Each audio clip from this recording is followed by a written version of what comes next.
पण अगदी 10-15 दिवसाचं बाळ सुद्धा सगळं समजायला लागतं. आई-वडिलांना हेच सांगेन, की पीसीओडी होईपर्यंत वाट बघायची नाही. साधारण किती वेळ वाट पाहावी? आपल्या मुलीची पाळी कितीपर्यंत आली पाहिजे? हाय, हॅलो, नमस्कार मंडळी. हितगुज तुमच्याशी आपल्या चॅनलवर मी स्नेहा आपलं मनापासून स्वागत करते. आज 1 जुलै डॉक्टर्स डे. प्रख्यात राजकारणी, स्वातंत्र्य सेनानी आणि वैद्यकीय क्षेत्रामध्ये अतुलनीय काम करणारे डॉक्टर तसेच पश्चिम बंगालचे माजी मुख्यमंत्री डॉक्टर बिधानचंद्र रॉय यांच्या सन्मानार्थ हा दिवस भारतात डॉक्टर्स डे म्हणून साजरा केला जातो. याच दिवसाचं औचित्य साधून आज आपण भेटणार आहोत प्रसिद्ध डॉक्टर वीणा मुळगावकर यांना.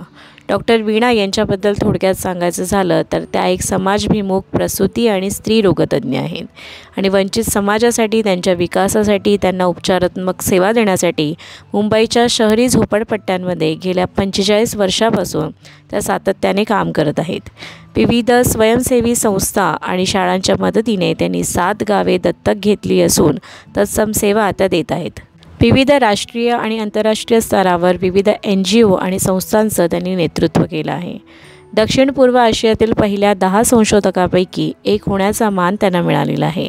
मुंबईच्या शहरी झोपडपट्ट्यामधील निपुत्रिक जोडप्यांचा अभ्यास या संकल्पना आणि अंमलबजावणीसाठी फोर्ड फाउंडेशनकडून $50,000चा प्रकल्प प्राप्त झाला, जो जागतिक आरोग्य कार्यक्रमाच्या अजेंड्यावर वंध्यत्व सेवा आणण्यासाठी महत्त्वाचा ठरला आहे. राष्ट्रीय आणि आंतरराष्ट्रीय सेवांकडून त्या सन्मानित आहेत. समाजाच्या आरोग्यविषयक अशा 2 पुस्तकांचा इंग्रजीतून मराठीत त्यांनी अनुवाद केलेला आहे. WHO आणि जगातील विविध विद्यापीठांना आरोग्यसेवा संशोधनामध्ये प्रशिक्षण देण्यासाठी त्यांनी मदत केली आहे. राष्ट्रीय स्तरावरील महिला हॉकी स्पर्धेमध्ये त्यांनी गुजरातचं प्रतिनिधित्व केलेलं आहे. भारताचा सर्वोत्कृष्ट खेळाडू होण्याचा पुरस्कार त्यांना मिळाला आहे. याशिवाय त्यांनी शास्त्रीय संगीताचं प्रशिक्षण घेतलेलं आहे. अगदी नजीकच्या काळामध्ये बडोदा वैद्यकीय महाविद्यालयाकडून त्यांच्या कामगिरीबद्दल जीवन गौरव पुरस्कार त्यांना लाभलेला आहे. ज्येष्ठ अभिनेते श्री अमिताभ बच्चन यांच्याकडून त्यांच्या कामगिरीबद्दल कौतुक झालेलं आहे. तर अशा अष्टपैलू व्यक्तिमत्व लाभणाऱ्या डॉक्टर वीणा मुळगावकर यांचं मुलाचं मार्गदर्शन आपल्याला लाभणार आहे. नमस्कार डॉक्टर वीणा. सगळ्यात आधी डॉक्टर्स डे निमित्त तुम्हाला हार्दिक शुभेच्छा आणि हितगुज तुमच्याशी आपल्या चॅनलवर आपलं मनापासून स्वागत. थँक्यू. मी सुद्धा माझ्या नर्सिंग होममध्ये तुम्ही आल्याबद्दल तुमचं स्वागत करते आणि तुमचे आभार मानते. मॅम, मला ना तुमच्या बालपणाविषयी मला जाणून घ्यायची उत्सुकता आहे. जे त्या काळामध्ये डॉक्टर व्हावं असं तुम्हाला का वाटलं आणि त्यातही स्त्री रोगतज्ञ प्रसूती, म्हणजे हे नेमकं का? माझा जन्म मुंबईत झालाय, पण नंतर माझ्या वडिलांची बदली झाली बडोद्याला आणि तिथे माझा एक आतेभाऊ डॉक्टर पियोळकर, त्याला गोव्याहून बडोद्याला ऍडमिशन मिळाली मेडिकल कॉलेजमध्ये आणि तो मला लहान असतानापासून तो मला हॉस्पिटलमध्ये आणि त्याच्या कॉलेजमध्ये न्यायला लागला आणि सांगायला लागला की तुला डॉक्टर व्हायचंय. आणि त्यानंतर घरात पण वातावरण, तो आणि त्याची मित्रमंडळी आल्यामुळे घरात वातावरण निर्माण झालं. माझ्या आई वडिलांनी पण मला प्रेरित केलं, मोटिवेट केलं, सपोर्ट केलं आणि मला मग डॉक्टर होण्याची इच्छा झाली. म्हणजे घरातून ते बाळकडू आधीच सुरुवात झालेली त्याची. बरोबर. कॉलेजमध्ये गेल्यानंतर पहिल्यापासून, सुरुवातीपासून मला वाटलं की मी स्त्री रोगतज्ञ व्हावं आणि त्याचं एक मुख्य कारण म्हणजे की एकतर प्रजनन म्हणजे रिप्रोडक्शन हे मला आवडत होतं आणि एखाद्या आई वडिलांना सुदृढ आणि सुंदर मूल हातात देणं, ह्याच्यात जो आनंद आहे तुम्हाला कुठच्या डिसिप्लिनमध्ये, इतर डिसिप्लिनमध्ये मिळाला नसता. त्यामुळे मी गायनेकॉलॉजिस्ट असं व्हायचं ठरवलं. शिवाय मला समाजसेवा करायची पण इच्छा होती. लहानपणापासून लोकांना मदत करावी असं वाटत होतं. हे नोबल प्रोफेशन आहे, अतिशय रिस्पेक्टफुल प्रोफेशन आहे, त्याची पण मला जाणीव झाली. नंतर मला रिसर्च आणि लोकांना शिकवायची आवड होती. माझ्याकडे कम्युनिकेशन स्किल्स होती, त्यामुळे मी लोकांकडे माझं संभाषण करून लोकांच्या ओळखी होणं हे पण मला फार जमत होतं, आवडही होती त्याची. आणि त्याच्यामुळे मी बऱ्याचशा संस्थांमध्ये WHO किंवा फोर्ड फाउंडेशन, USAID अशा बऱ्याच संस्थांमध्ये काम करू शकले. शिवाय स्त्री रोगतज्ञ होण्याचा एक ऍडव्हान्टेज म्हणजे अगदी जन्म झालेल्या मुलीपासून शेवटपर्यंत बाईच्या हेल्थ प्रॉब्लेम्सचं काळजी घेण्याची मला संधी मिळाली आणि त्याच्यात संबंध, कुटुंबाची रिलेशनशिप डेव्हलप करता आली मला आणि त्यांच्या आयुष्यात पॉझिटिव्ह बदल घडवता आला. तर त्या दृष्टीने मला नेहमीच म्हणजे अजूनही 45 वर्ष झाल्यानंतरही मला अतिशय आनंद मिळतो की लोकांना मी आनंद देऊ शकते आणि मी स्वतः आनंद घेते आणि त्यामुळे मी ऑब्स्टेट्रिशियन आणि गायनेकोलॉजिस्ट झाले. किती छान. म्हणजे याची इच्छा होती समाजसेवा, ही तुमची स्वतःची भावना होती, हो, म्हणून त्यात मार्ग मिळाला. बरोबर. कोणतीही स्त्री जेव्हा आई होते ना तेव्हा ती जास्त अलर्ट होते आपल्या बाळासाठी आणि मग ती जास्त जास्त काळजी घेते. कधी कधी ती तीच करताना चुकते. तर एक डॉक्टर म्हणून मला तुम्हाला विचारायचं वाटतं की जन्म झालेल्या बाळापासून ते अगदी ते बाळ मोठं होतं, किशोर वयामध्ये येतं, तर त्याचे नेमके टप्पे कसे आहेत, म्हणजे कशा पद्धतीने तिने काळजी घेतली पाहिजे एक आई म्हणून? जन्म झाल्यापासूनच बाळाची काळजी घेणं आवश्यक असतं आणि ते जास्त करून आईनीच काळजी घ्यायला लागते किंवा घरातल्या मोठ्या लोकांनी. आणि त्याच्यात बऱ्याचशा बायकांना वाटतं की हे लहान मुलं आहे, त्याला काही समजत नाही. पण अगदी 10-15 दिवसाचं बाळ सुद्धा सगळं समजायला लागतं आणि त्यांना काही काही चांगल्या सवयी लावणं म्हणजे रात्रीची झोप त्यांना मिळावी यासाठी दिवसा त्यांना थोडं जागं ठेवणं, त्यांच्याबरोबर खेळत राहणं आणि त्यानंतर रात्री त्यांना झोपायला प्रवृत्त करणं, ही एक मोठी सवय लावायला लागते. आणि दुसरं बाळाची काळजी म्हणजे वॅक्सिनेशन. डॉक्टर ज्याप्रमाणे सांगतात बाळाचं संगोपन कसं करायचं, व्यवस्थित पाळलं पाहिजे. नंतर आईनी नेहमी स्वतःचं दूध पाजायला पाहिजे, कारण ते दूध पाजलं की बाळाची इम्युनिटी वाढते आणि बाळाला इतर बाहेरचं काही दिल्यामुळे जे काही इन्फेक्शन होण्याची भीती असते ती राहत नाही आणि बाळाची वाढ चांगली होते. शक्यतो म्हणजे बरेचदा बाहेरचे लोक येतात, हात न धुता बाळाला उचलायला मागतात आणि ते सुद्धा बरेचदा असं होतं की त्यांना इगो होतो, म्हणजे मी आत्या आहे, मी आजी आहे, मी उचलणारच. तर नेहमी मी सगळ्या पेशंटना सांगते की तुम्ही डॉक्टरच्या नावाखाली तुम्ही त्यांना समजावा की डॉक्टरनी आम्हाला बाळाला हाताळायला सांगितलं नाही. आणि घरातले 3-4 लोक जे नेहमी असतात त्या बाळाबरोबर, त्यांनी हात धुवून स्वच्छ आंघोळ करून स्वच्छ हाताने त्या बाळाला हाताळलं पाहिजे. आणि मग बाळाला शक्यतो डायरिया होणं किंवा सर्दी होणं, खोकला होणं हे प्रॉब्लेम्स राहत नाही. लहान मुलींना बरेचदा मला पेशंट सांगतात की डॉक्टर ही एका जागेवर बसत नाही, ही उड्या मारते, इकडून तिकडे उड्या मारते, नुसती मस्ती करत राहते. तर मग मी त्यांना विचारते की तुम्ही त्या बाळासाठी किती वेळ तुम्हाला तुमचा देता.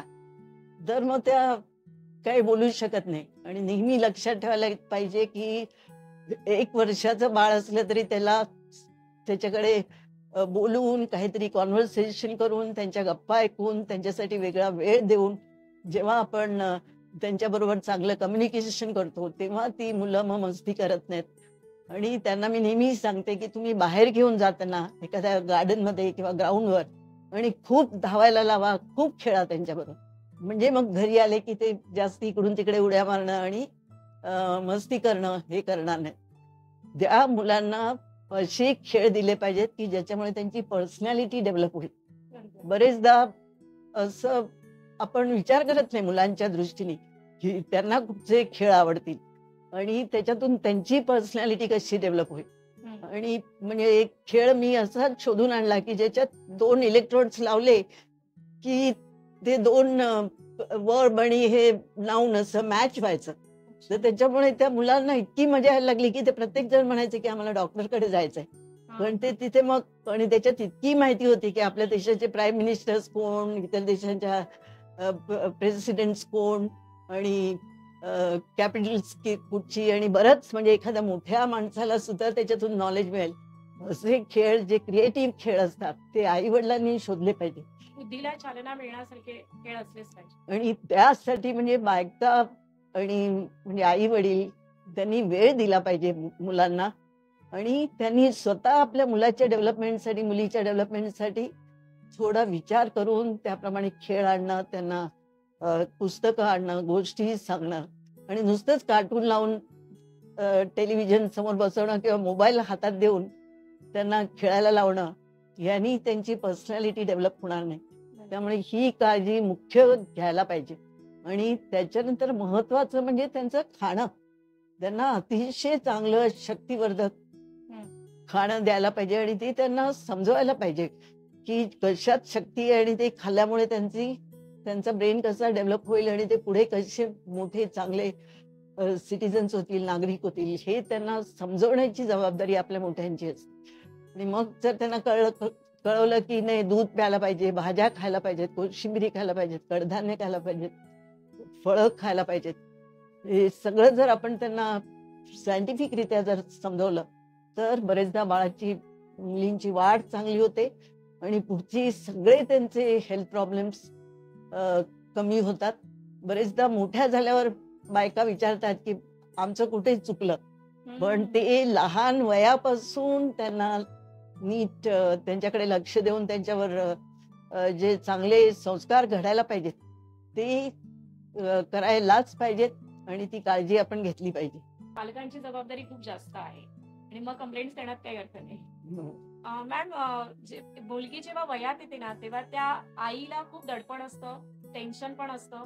तिला प्रश्न पडतो की मी माझ्या मुलीला आता पुढच्या गोष्टी कशा समजावू आणि मासिक पाळी कधी स्टार्ट होणार, तिला पण गोंधळ असतो. समजा आता तिची मुलगी वयात येते तर साधारण त्या मुलीची लक्षणं काय असतील की जेणेकरून ती आई ओळखू शकेल? आणि दुसरी गोष्ट, कधी सांगायला पाहिजे या गोष्टीचं नॉलेज त्या मुलीला त्या आईने कधी देणं गरजेचं आहे? लहानपणी वयाच्या 7 ते 8 वर्षाच्या पिरियडमध्ये मुलीला आईनी किंवा घरातल्या मोठ्या माणसाने, बहिणीनी किंवा आजीनी पाळी कशी येते, काय येते आणि केव्हा येते याची माहिती द्यायला पाहिजे आणि ती फार सहजरित्या द्यायला पाहिजे. छोटी छोटी पुस्तकं असतात आणि त्याच्यात सगळे रिप्रोडक्टिव्ह ऑर्गन्सची माहिती असते. आणि मग मी नेहमी जेव्हा माहिती देते तेव्हा त्यांना विचारते की तुमच्या मनात काय प्रश्न होते, आणि ते विचारतात की आम्ही कसं जन्माला आलो ते आम्हाला सांगा. आणि मग ते सहजरित्या फार डिटेल सेक्स वगैरे ह्या विषयी माहिती न देता की आईचं बीज आणि वडिलांचं बीज किंवा अंड हे एकत्र येऊन आपण जन्माला येतो आणि मग वाढ होऊन बाळ होतं. आणि त्यांना मग पुढचे जननेंद्रिय आहेत, पुढचे ऑर्गन्स आहेत आपल्या बॉडीतले, ते अगदी सहजरित्या चित्राद्वारे जर समजवले तर त्यांना त्याच्याविषयी काही मग अडचण येत नाही आणि ते खूप कुतूहल त्यांना असतं आणि ते समजून घेतात. आणि बऱ्याच बायकांना असं वाटतं की नाही 7-8 वर्षापर्यंत त्यांना समजत नाही आणि त्यांना समजवू नये, पण तसं काही नाही. लहान मुलं सगळं नीट समजून घेतात, ऐकतात आणि त्यांना पूर्ण माहिती आपण पाळी काय येते, कशी येते ते समजवायला पाहिजे. पाळी येण्याचं कारण म्हणजे अंडकोश असतात स्त्रीच्या शरीरात आणि त्याच्यात फॉलिकल्स म्हणतात. ती फॉलिकल्स बरीच हजारांनी असतात, पण नंतर ती जेव्हा वयात येते तेव्हा काही तत्व निघतात शरीरात आणि त्याचा परिणाम त्या अंडकोशातल्या बीजांवर होऊन ते मोठं होऊन ते फुटून बाहेर येतं अंडकोशाचं. तर तेव्हा मग पाळी यायला लागते. जेव्हा ते बीज पुरुषाच्या बीजाला मिळत नाही तेव्हा ते साधारण 24 तासात मरतं आणि नंतर काही चेंजेस गर्भाशयात होऊन नंतर मग त्याच्यामुळे पाळी येते. हे अगदी सहजरित्या त्यांना चित्राद्वारे जर समजवलं तर ते समजतात आणि मग नंतर पाळी येण्याची लक्षणं वगैरे पण त्यांना समजून ठेवायला पाहिजेत. म्हणजे त्याच्यातली मोठी लक्षणं म्हणजे त्यांची अचानक उंची वाढते, अचानक कटीर भाग मोठा होतो, नंतर त्यांची छाती मोठी होते, त्यांच्या खाकेत आणि प्रायव्हेट पार्ट्सवर केस येतात आणि थोडे मूड स्विंग्स होतात, त्यांना कधी कधी चिडचिड होते आणि त्यांना कधी पोटात क्रॅम्प्स येतात आणि थोडस टेन्शन आल्यासारखं, मेंटल टेन्शन आल्यासारखं होतं. तर हे सगळे जे चेंजेस आहेत त्याच्यावरून पुढे कधी काळी त्यांना पाळी येणार हे त्यांना समजावायला पाहिजे. किंवा कधी कधी योनी मार्गातून स्त्राव येतो सफेद आणि त्याच्यामुळे ह्या सगळ्या लक्षणांना त्यांना जर सांगून ठेवलं तर मग त्या स्वतः पण कॉन्शियस राहतात मुली. आणि शाळेत जाताना त्यांच्याबरोबर 1-2 पॅड्स, सॅनिटरी पॅड्स आणि एखादी अंडरवेअर असं त्यांच्या जर दप्तरात ठेवलं तर त्यांना अगदी अचानक पाळी आली तर त्यांना घाबरून जात नाहीत आणि त्यांना टेन्शन येत नाहीत. तर ती काळजी आईनी किंवा मोठ्या बहिणीनी, घरातल्या मोठ्या बायकांनी त्यांना घ्यायला समजवायला पाहिजे. आणि मग ते सॅनिटरी पॅड कसं लावायचं आणि ते कधी बदलायचं, साधारण 6 तासात बदलायला पाहिजे. आणि त्यांनी स्वतःबरोबर ती कॅरी केली पाहिजेत. आणि बरेचदा मुली जेव्हा शाळेत जातात तेव्हा टॉयलेट स्वच्छ नसतात म्हणून त्या बरेचदा टॉयलेटला जात नाहीत बरोबर. आणि पॅड्स बदलत नाहीत आणि त्याच्यामुळे बरेचदा इन्फेक्शन्स होतात. त्यामुळे मी जेव्हा जेव्हा शाळेत लेक्चर्स घेते तेव्हा मी प्रिन्सिपलना सांगते की तुम्ही पहिलं मुलींची सोय करा, त्यांना चांगली टॉयलेट्स द्या आणि त्यांना चांगली पाण्याची सोय करा आणि पाळी येण्याच्या वेळेस त्यांना अडचण येऊ नये याची काळजी घ्या. आणि ते प्रत्येकाने आई वडिलांनी पण ते केलं पाहिजे की मुख्याध्यापिकांना समजवलं पाहिजे की हे हे मुलींचे प्रॉब्लेम्स आहेत आणि ते तुम्ही सोडवा. आणि नेहमी तसं आपण परत परत सांगितलं की ते बदल घडत जातात. तर ती काळजी घेत राहायला पाहिजे. नंतर बऱ्याचशे जे गरीब लोक आहेत त्यांना सॅनिटरी पॅड्स आणणं कठीण होतं. हम्म. तर त्या लोकांनी कपडे वापरावे स्वच्छ, पण ते चांगले धुवून परत वापरावे आणि जर त्यांना शक्य असेल तर ते उन्हात वाळत घालावे. त्याच्यामुळे मग त्याच्यात काही जंतू राहत नाहीत आणि ते खूप वेळा वापरू नये. 2-3 वेळा वापरल्यानंतर मग पाहिजे तर डिस्पोज ऑफ केले तर चालतात. सॅनिटरी पॅड्स सुद्धा मुलींना शिकवायला पाहिजे की एखाद्या कागदाच्या पिशवीत घालून मग ते वेस्ट पेपर बास्केटमध्ये तुम्ही शाळेत गेलात तरी टाका, तसंच उघडं टाकू नका आणि जागा सारखी सारखी धूत बसू नका. कारण नाहीतर थोडंसं एखादं टिश्यू पेपर घेऊन जागा साफ करा आणि नंतर मग सॅनिटरी पॅड बदला. कारण बरेचदा पाण्यातून सुद्धा मुलींना जंतू जाऊ शकतात. तर त्यामुळे घरातल्या पाण्यात त्या मानाने आपण काळजी घेतो, पण बरेचसे पब्लिक ज्या जागा असतात, टॉयलेट्स असतात, तिथे पाणी स्वच्छ नसलं तर मुलींना इन्फेक्शन होण्याची भीती राहते. तर ती खास काळजी घ्यायला पाहिजे. म्हणजे थोडक्यात आईचा आणि मुलीचा निसंकोच असा संवाद होणं पण गरजेचं आहे यासाठी. बरोबर. हल्ली असं पाहिलं जातं की वयात येणाऱ्या लहान मुलींमध्ये सुद्धा ना मासिक पाळी यायचं जे प्रमाण आहे ते म्हणजे लवकरच्या स्टेजला आहे, म्हणजे अगोदर येत आहे. तर असं का होत आहे? काही साधारण काही कारण? त्याचं मुख्य कारण म्हणजे बऱ्याचशा मुली आता एका जागेवर बसून मोबाईलवर तरी खेळतात किंवा त्यांचं खाणं बरोबर नसतं. जंक फूड ज्याला म्हणतात, चिप्स, वेफर्स आणि त्याच्यामुळे जाडेपणा वाढतो. नंतर त्यांचं डेफिशियन्सी असते. एका जागेवर बसल्यामुळे व्यायाम नसतो आणि शिवाय इतर पण कारणं आहेत. त्याला म्हणतात एक्सपोजर खूप आता मिळालंय आपल्या पिढीपेक्षा. त्यांना टेलिव्हिजनवर बघायला मिळतं. बरेच युट्यूबवर ते वाचतात की सेक्स ऑर्गन्स काय, सेक्स म्हणजे काय आणि त्यामुळे त्यांचे जे हार्मोन्स आहेत ते लवकर स्टिम्युलेट होऊन लवकर निघतात आणि त्याच्यामुळे पाळी लवकर येते. बरेचदा एन्व्हायरमेंटल फॅक्टर्स पण आहेत. त्या मुली प्लास्टिक आणि केमिकल्स आणि असे सगळे ब्युटी प्रॉडक्ट्स वापरतात किंवा त्याच्यामुळे बॉडीवर परिणाम होतो किंवा इतर हे सगळी पुस्तकं वाचणं की ज्याच्यातून सेक्स विषयी त्यांना माहिती लवकर मिळते मागच्या पिढीपेक्षा आणि त्यामुळे त्यांचे हार्मोन्स लवकर निघतात आणि त्याच्यामुळे मुलींना पाळी लवकर येण्याचे चान्सेस असतात. म्हणजे बदलणारी थोडक्यात लाईफस्टाईल कुठेतरी कारणीभूत आहे या सगळ्यासाठी. लाईफस्टाईल बदलते आणि ती सुद्धा आपण त्यांना जर चांगलं खाणं दिलं आणि चांगलं मैदानावर जाऊन खेळायला लावलं तर त्यांची सगळी सिस्टीम नॉर्मल राहते. पण त्यांना एका जागेवर बसवणं, जाडेपणा वाढवणं आणि त्यांचं खाणं बरोबर नसणं आणि फक्त एक्सपोजर ह्या सगळ्या गोष्टींना, त्या गोष्टीमुळे त्यांना पाळी लवकर येण्याचे चान्सेस राहतात. पण काही फार कमी मुलींना एंडोक्रायनल फॅक्टर्स असतात, कुठेतरी ट्युमर्स असतात आणि जर ते 8 वर्षावर आली, 9 वर्षावर आली तर काही कॉमन टेस्ट करून त्यांचं बघायला लागतं की इतर काही त्यांना रोग नाही. तर ते एखादा स्त्री रोग तज्ञ त्यांच्याकडे गेल्यानंतर मग ते असेस करतात आणि त्याप्रमाणे मग त्यांच्या पुढच्या तपासण्या करायच्या की नाही ते ठरवतात. पण बहुतेक वेळा अगदी आल्या आल्या सगळ्या मुलींची आम्ही तपासणी करत नाही. त्यांना ऑब्झर्व करतो, बघतो की त्यांचं खरोखरच इतर फॅक्टर्समुळे लवकर आलंय की त्यांना काही रोग आहे. जर त्यांना इतर पण पाळीचे काही त्रास असले, लवकर येणं, जास्त येणं, पोटात दुखणं किंवा इतर शरीरात काही त्रास होणं, तर मग पुढच्या तपासण्या करायला लागतात. साधारण किती वेळ वाट पाहावी? आपल्या मुलीची पाळी कितीपर्यंत आली पाहिजे? साधारण ऍव्हरेज एज 10 ते 15 वर्षापर्यंत असतं. आणि 15 वर्षानंतर जर नाही आली तर मग मात्र डॉक्टरकडे न्यायला पाहिजे. आणि डॉक्टर्सनी सुद्धा खूप टेन्शन घेता कामा नये. बरेच डॉक्टर्स सगळे मोठे मोठे रोग आधी आठवतात.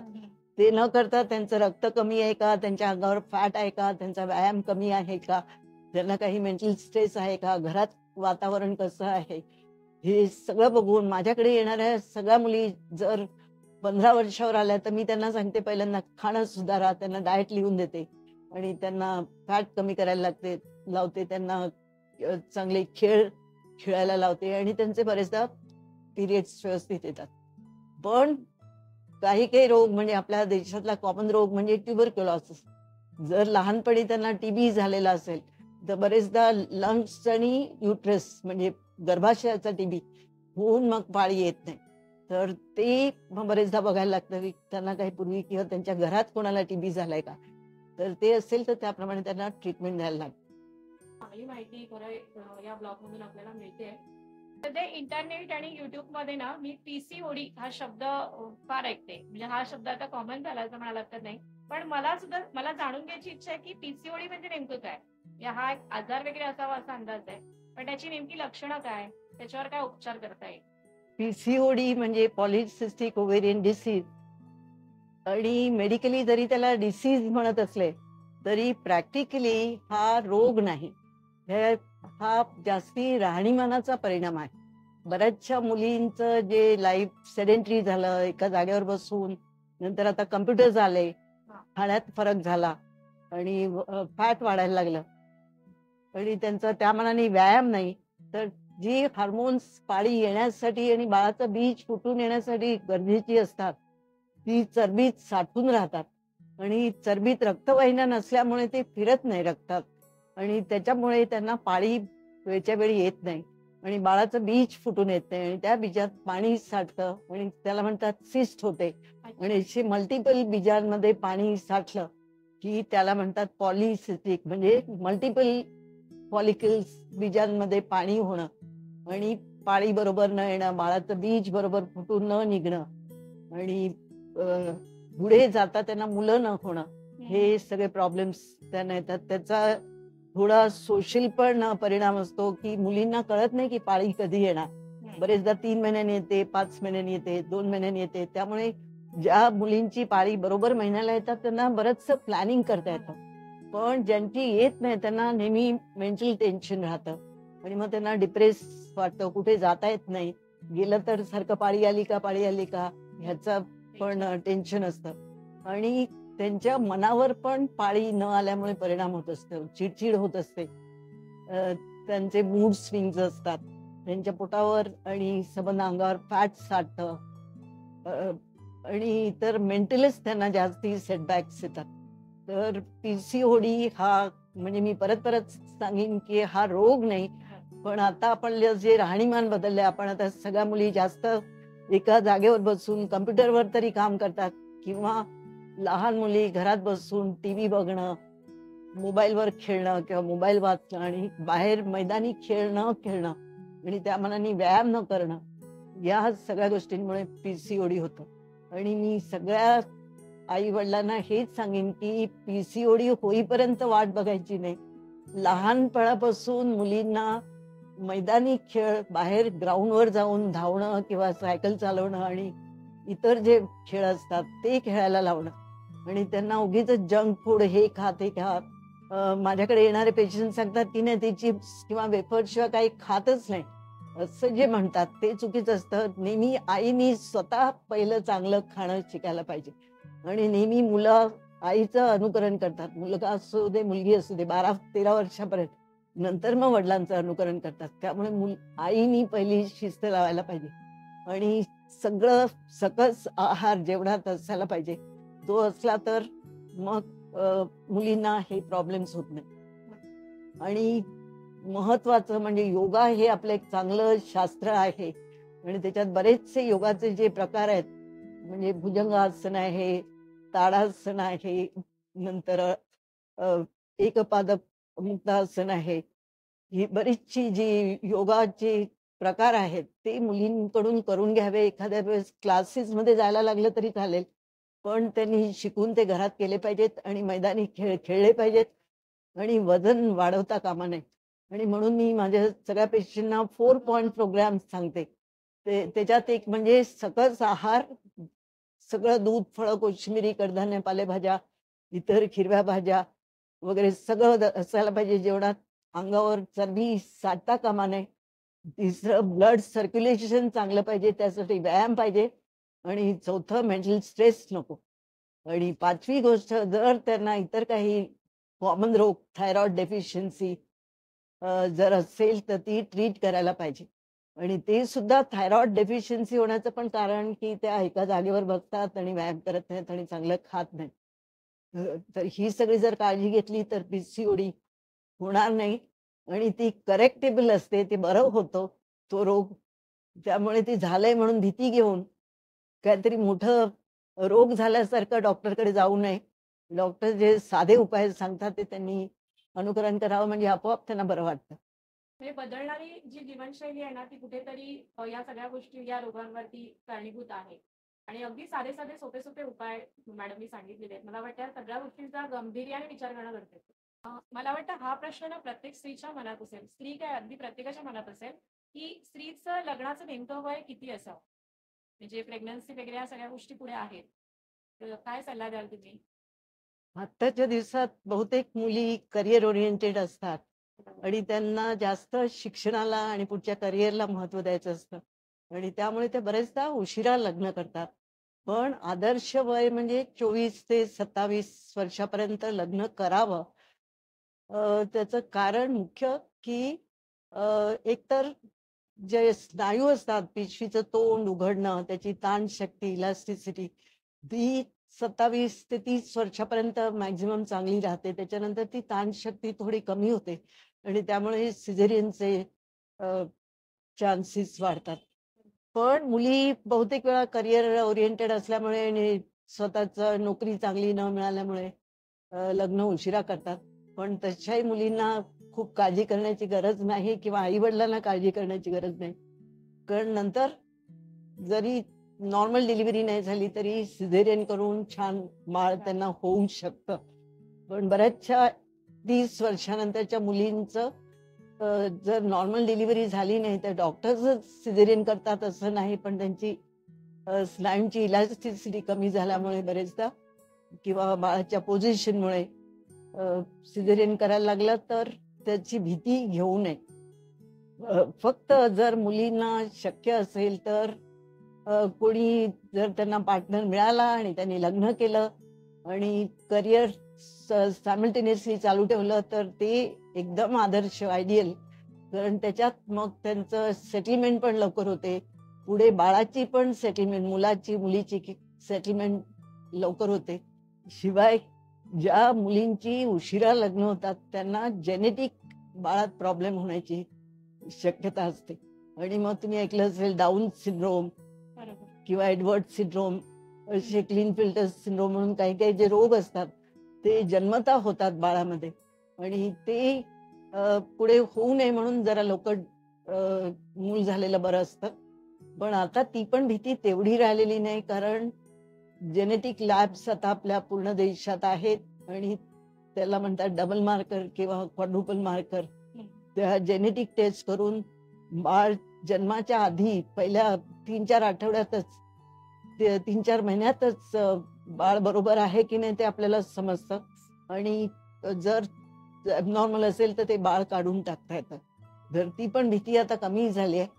पण जर मुलींनी सगळं बॅलन्स करून जर लवकर लग्न केलं तर नेहमीच चांगलं असतं. त्याचे फायदे पण आहेत, कारण बरीचशी आता एकच मुलं मुली असतात आणि त्याच्यामुळे त्यांना पुढे चांगलं वय जसं वाढतं जसं चांगला पार्टनर मिळणं कठीण असतं.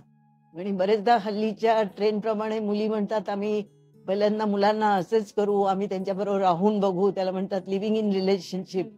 पण ती लिव्हिंग इन रिलेशनशिप मध्ये सुद्धा त्या मुलाला एकदम चांगल्या रीतीने असेच करणं फार आवश्यक असतं. बरेचदा शिकलेला मुलगा पण, असं माझ्या प्रॅक्टिसमध्ये मी अनुभवलंय की शिकलेली मुलं सुद्धा ड्रग्ज घेतात किंवा खूप दारू पितात आणि नंतर मग त्या मुलींना त्याचा त्रास होतो.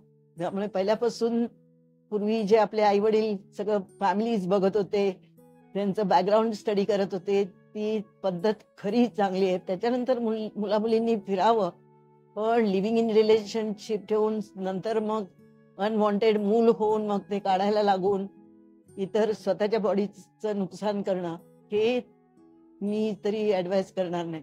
गरजेचं आहे. पुढचं आयुष्याचं गणित तेवढं परफेक्ट आणि शिवाय बरेचदा असं होतं की जेव्हा ही मुलगी 35-36 वर्षावर लग्न करते आणि त्या मुली 60 वर्षाच्या होईपर्यंत मुलांची सेटलमेंट झालेली नसते. आणि मग बरेचदा वाटतं की त्यांचं लग्न होईल की नाही, चांगला पार्टनर मिळेल की नाही, मग त्यांना मुलं होतील की नाही. आणि नंतर आपल्याला बघायला जे मुलं करिअरमध्ये बिझी राहतात आणि मग ते आई वडिलांना नीट बघू शकत नाही. तर ते सगळे प्रॉब्लेम्स लवकर लग्न केल्यामुळे ह्याच्यासाठी म्हणजे सगळ्यांचीच जबाबदारी आहे, त्या फॅमिलीची सुद्धा. जेव्हा त्या मुलीला वाटतं की माझं करिअर लग्नानंतरही छान होऊ शकतं, अशी फॅमिली सुद्धा असणं गरजेचं आहे. या सगळ्या म्हणजे प्रत्येक प्रत्येक घटकाचा विचार करणं गरजेचं आहे.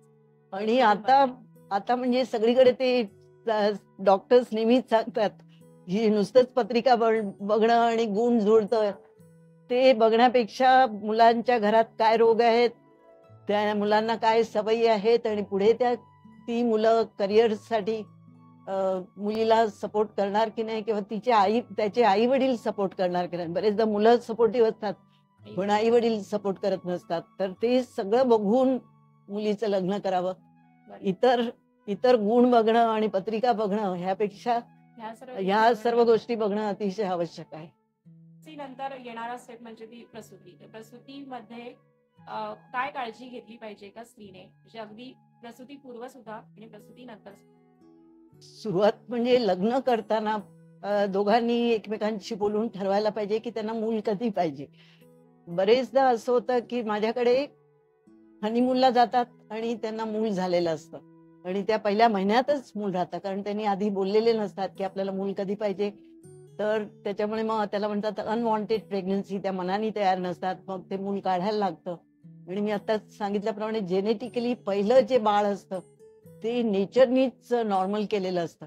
त्यामुळे शक्यतो पहिलं बाळ काढू नये असा मला सगळ्यांना सल्ला द्यावासा वाटतो. आणि त्यासाठी त्याला म्हणते मी मॅरेज काउन्सिलिंग, म्हणजे लग्न झाल्याबरोबर डॉक्टरकडे येऊन आम्हाला मूल न होण्यासाठी आम्ही काय काळजी घ्यावी आणि किती महिने मूल त्यांना व्हायला नकोय ते सगळंच एकमेकांशी बोलून ठरवावं. बरेचदा अरेंज मॅरेज असले तर ह्या गोष्टी पहिल्यांदा बोलता येत नाही, पण एखादी मुलगी जर डॉक्टरकडे आली तर 1-2 महिन्यासाठी काहीतरी कॉन्ट्रासेप्टिव्ह मेजर्स त्या मुलीला समजवतात आई बरोबर. आणि मग नंतर त्या जेव्हा नवऱ्याबरोबर राहायला लागतात तेव्हा मग त्या डिटेलमध्ये बोलू शकतात आणि त्याप्रमाणे सल्ला घेऊ शकतात. आणि मग अनवॉन्टेड प्रेग्नन्सी होणार नाही. ती अतिशय महत्वाची काळजी आहे.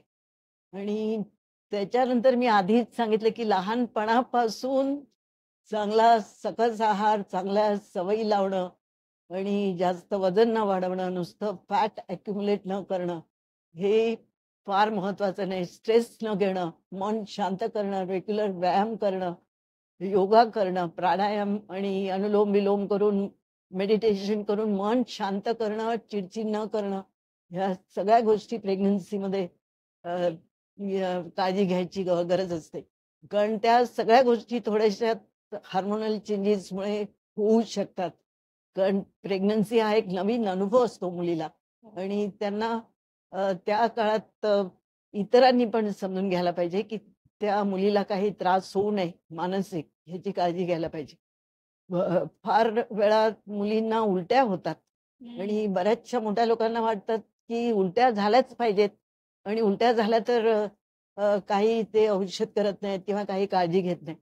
पण त्याचं उलटी होण्याचं एक कारण, एक प्रकारचं तत्व लाळीत साठतं, हार्मोन असतं ते आणि त्याच्यामुळे कडूपणा आणि चिकटपणा असतो तोंडात आणि त्यामुळे त्याला म्हणतातच मॉर्निंग सिकनेस, कारण लाळ साठते तोंडात आणि त्याच्यामुळे त्यांना सकाळी उठल्यावर उलटी होते. तर ती होऊ नये म्हणून त्यांनी काहीतरी कडक सुकं, म्हणजे हार्ड आणि ड्राय सूप सूप स्टिक्स म्हणून बिस्किट्स येतात किंवा बटर म्हणून येतात किंवा टोस्ट असतात, ते चावून चावून सगळी जर लाळ मिक्स झाली तर मग त्यांना उलटी होणार नाही. आणि थोडं थोडं थोड्या थोड्या वेळाने खाल्लं पाहिजे. आणि तिखट मसाल्याचं बाहेरचं खाल्लं नाही पाहिजे. बऱ्याच लोकांना अशी ते म्हणतात डोहाळे लागतात आणि पाणीपुरीच खात बसतात. पण नेहमी चांगलं काय आणि वाईट काय असं पहिल्यांदा नेहमी विचार केला पाहिजे आणि नेहमी विचार केला पाहिजे, की आपलं बाळ आपल्याला सुदृढ पाहिजे आणि इंटेलिजंट पाहिजे, हुशार पाहिजे. नॉर्मल मूल नको. बरेचदा नंतर प्रश्न पडतो, की आमचं मूल पहिलं का येत नाही? तर त्याची काळजी प्रेग्नन्सीमध्ये पासून घेण्याची आवश्यकता असते. त्यांना चांगला सकस आहार, त्यांचा व्यायाम चांगला होणं, त्यांना जास्ती उलट्या होऊन त्यांच्याकडे निग्लेक्ट करणं आणि किंवा त्यांना मानसिक ताण येऊ न देणं, हे सगळं जर पूर्वीपासून सगळ्याच घरातल्या लोकांनी काळजी घेतली आणि त्या बाईंनीही काळजी घेतली, तर मग बाळाची वाढ चांगली होते. बरेचदा बाळाची वाढ झाली नाही तर लोकं निग्लेक्ट करतात, की नाही होतं असं बाळ जर लहान असेल तर डिलिव्हरी नॉर्मल होईल. पण ते बरोबर नाही. कारण बाळ जर जर लहान झालं असलं, जर त्याचं ब्रेन डेव्हलप होत नाही चांगलं आणि मग बाळ हुशार होत नाही. त्याला म्हणतात स्मॉल फॉर डेट्स किंवा मग त्याच्यामुळे अ, मुलं रिटार्डेड होऊ शकतात किंवा काही त्यांना जेनेटिक प्रॉब्लेम्स येऊ शकतात. आणि हे सगळं न होण्यासाठी पहिल्यापासून चांगला सकस आहार आणि बाळाची वाढ थोडी पुढे ठेवणं हे आवश्यक असतं. कारण नंतर जर चुकून लवकर डिलिव्हरी झाली, तरी बाळ अशक्त नसतं आणि मग ते कमी वजनाचं झालं तरी ते नॉर्मल बाळ पुढे त्यांना चांगलं खाणं दिल्यानंतर चांगलं राहू शकतात. म्हणजे बऱ्याचशा मोठ्या लोकांना पण ते समजावलं पाहिजे, की नाही बाळ लहान राहू दे, त्यांनी खाल्लं नाही पाहिजे. खूप वजन हे जे गैरसमज आहेत, ते बरोबर नाहीत. त्यांना थोडंसं खाणं चांगलं पहिल्या 3-4 महिन्यात मिळालं पाहिजे. कारण त्याला म्हणतात ऑर्गॅनोजेनेसिस म्हणजे ऑर्गन्स डेव्हलप होत असतात आणि त्या काळात जर बाळाला चांगलं पोषण मिळालं, तर त्यांचे ऑर्गन्स चांगले डेव्हलप होतात, ब्रेन सेल्स चांगले डेव्हलप होतात. बाळ सुदृढ आणि हुशार होतं आणि ते नंतर काळजी घेऊन मग तो फरक पडत नाही. तर ते आधीपासून करायला पाहिजे. बरेचदा जे हेच खायला आवडतं, क्रेव्हिंग फॉर फूड म्हणतात, की आम्हाला पाणीपुरीच पाहिजे, आम्हाला बटाटे वडेच पाहिजे. हे सगळं सायकॉलॉजिकल असतं, मानसिक असतं आणि तेव्हा शांत बसून विचार केला पाहिजे, की चांगलं काय आणि वाईट काय? आणि आपोआप आणि एकच विचार आला पाहिजे, की मला माझं हुशार आणि सुदृढ मूल पाहिजे. आणि आपोआप हे मनातले विचार बदलले, की उलट्या बंद होतात, भूक लागायला लागते, खाणं चांगलं होतं आणि बाळाची वाढ चांगली होती. त्याच्यानंतर रेग्युलर डॉक्टर्स सांगतात त्याप्रमाणे त्याला म्हणतात अँटीनेटल केअर म्हणजे ज्या तपासण्या सांगतात, ते सगळं डॉक्टरचं ऐकून नीट पाळलं पाहिजे.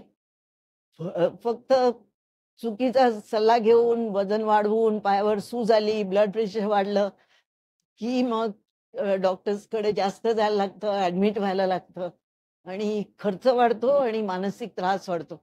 आणि नेहमी मी बघते, की जेव्हा आईला काहीतरी होतं, जी प्रेग्नंट बाईला काहीतरी होतं, तेव्हा घरातले सगळे आजारी पडतात. कारण त्यांना बाळाची आणि त्या बाळाच्या आईची काळजी असते. 2 जीवांची काळजी असते. त्यामुळे पहिल्यापासून बघायचं की एकदम हेल्दी राहणार आणि प्रेग्नन्सीमध्ये जो रेग्युलर चेकअप असतो तितकाच करायला लागला आणि सारखं-सारखं हॉस्पिटलमध्ये ॲडमिट व्हायला नाही लागलं, तर त्यांचा प्रेग्नन्सीचा काळ एकदम सुखरूप जातो. आणि मी नेहमी हे तत्त्व ठेवलेलं आहे, की प्रेग्नन्सीमध्ये कोणालाही ॲडमिट करायला नाही लागलं पाहिजे.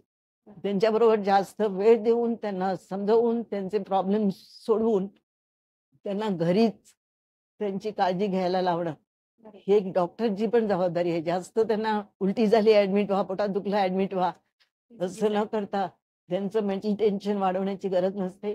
त्यांना घरी नैसर्गिकरित्या कसं बरं होता येईल आणि काय काळजी घेता येईल हे समजवलं, म्हणजे मग त्या त्या प्रेग्नन्सीची सगळे घरातले पण मजा घेतात. जे डोहाळे लागणं किंवा असं क्रेविंग होतं ना, हे खावंसं ते म्हणजे हे सगळे आपले मानसिक आहे. ही नवीन म्हणजे ही माहिती मला आज मिळाली आणि बरेच वेळा गैरसमजातून प्रेग्नन्सी खूप होते. माझी आई म्हणाली किंवा माझ्या काकू म्हणाल्या आणि बरेच वेळा ते फॉलो केलं जातं. तर मला असं वाटतं, की आपण एकदा रिचेक करणं गरजेचं आहे, की जे सांगितलं जातं ते कितपत आहे. डॉक्टरांचा सल्ला घेणं गरजेचं आहे आणि खूप मोलाचं मार्गदर्शन तुम्ही केलंय मॅडम. थँक डॉक्टर्स डे निमित्त हा जो ब्लॉग मी करते आहे, बरंच नॉलेज आपल्याला आतापर्यंत या ब्लॉग मधून मिळालेलं आहे. जर आपल्यापैकी कोणाला डॉक्टर वीणा यांच्याशी कन्सल्ट करायचं असेल तर या नंबरवर तुम्ही कॉल करू शकता. मॅमकडे अजून बरंच सांगण्यासारखं आहे, तर तेवढ्या एका ब्लॉगमध्ये हे शक्य नाहीये. त्यामुळे याचा पार्ट 2 लगेचच मी अपलोड करेन. पर्यंत आमच्या सोबत राहा. बऱ्याच नवीन गोष्टी एका डॉक्टरकडून आपल्याला कळलेल्या आहेत, ज्या आपल्याला माहितीच नव्हत्या, मला याची खात्री आहे. त्यामुळे हा व्हिडिओ जास्तीत जास्त लोकांना शेअर करा, जेणेकरून लोकांना हेल्प होईल. आणि हा व्हिडिओ कसा वाटला याबद्दल नक्की कमेंट करून सांगा. प्लीज लाईक करा, शेअर करा, सबस्क्राईब करा. व्हिडिओ पूर्ण पाहिल्याबद्दल मनापासून धन्यवाद.